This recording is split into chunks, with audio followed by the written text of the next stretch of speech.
नमस्कार, सकाळचे 9 वाजता बुलेटिन मध्ये तुम्हा सर्वांचं स्वागत। मी कल्याणी दीक्षित। बातम्या आता विस्ताराने पाहूयात। पहिली एक महत्त्वाची बातमी, विकास गोगावले पहिल्यांदाच आता निवडणुकीच्या मैदानात उतरणार आहेत। मंत्री भरत गोगावले यांचे सुपुत्र विकास गोगावले हे आता निवडणुकीच्या मैदानात उतरणार आहेत। आपला विजय निश्चित असल्याचं वक्तव्य विकास गोगावले यांनी केलं। रायगड राडा प्रकरणी विकास गोगावले हे चर्चेत आले होते, त्यानंतर ते कोर्टासमोर हजर झाले। कोर्टाने सुद्धा या प्रकरणी बरेच ताशेरे ओढले होते। दरम्यान आता मंत्री भरत गोगावले यांचे पुत्र विकास गोगावले निवडणुकीच्या रिंगणात उतरणार आहेत।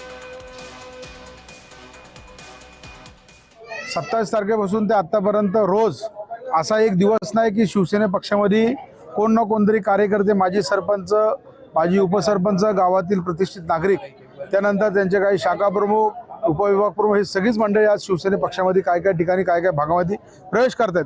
आज दुपारी कासले गावाचा, जिथं आम्ही मायनस असतो त्याही गावातील लोकांनी आज पक्षप्रवेश केला। आज लाडोली बिटकर कोणचे आमचे माजी सरपंच शेखरबाई यांनी देखील पक्षप्रवेश केला। त्यांच्यासोबत असंख्य कार्यकर्ते हे शिवसेनेमध्ये पक्षप्रवेश करतात। आम्ही काम करणारे कार्यकर्ते आहोत। आणि अधिकची माहिती घेऊयात आमचे प्रतिनिधी अजेश नाडकर यांच्याकडून।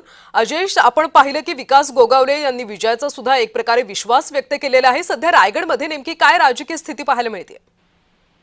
सध्या आपण कल्याणी रायगडमध्ये पाहिली तर काही ठिकाणी राष्ट्रवादी आणि भाजप या दोन पक्षाची युती झालेली आहे, तर महायुतीतलाच घटक पक्ष असणारा शिवसेना जो आहे तो याच पक्षांच्या विरोधात निवडणूक लढवत आहे।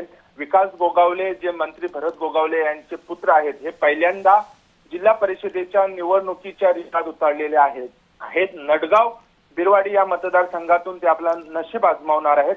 त्यांच्या विरोधात राष्ट्रवादीचे तालुका अध्यक्ष असणारे निलेश महाडिक हे त्यांच्या विरोधात उमेदवार आहेत।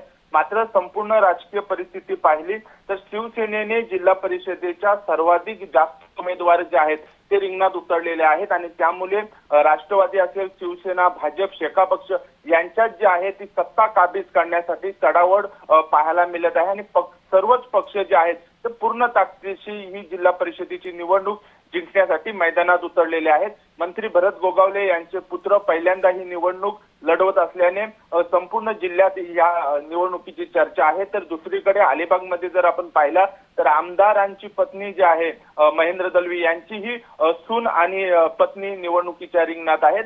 तर एकंदरीत आपण पाहिलं तर आमदारांचे नातेवाईक असतील किंवा आमदारांचे पुत्र जे आहेत ते या निवडणुकीच्या माध्यमातून समोर जाताना दिसत आहेत। कल्याणी नक्कीच अजेश, त्यामुळे विकास गोगावले यांना यश मिळतं का हे पाहणं महत्त्वाचं आहे। धन्यवाद सविस्तर माहितीसाठी।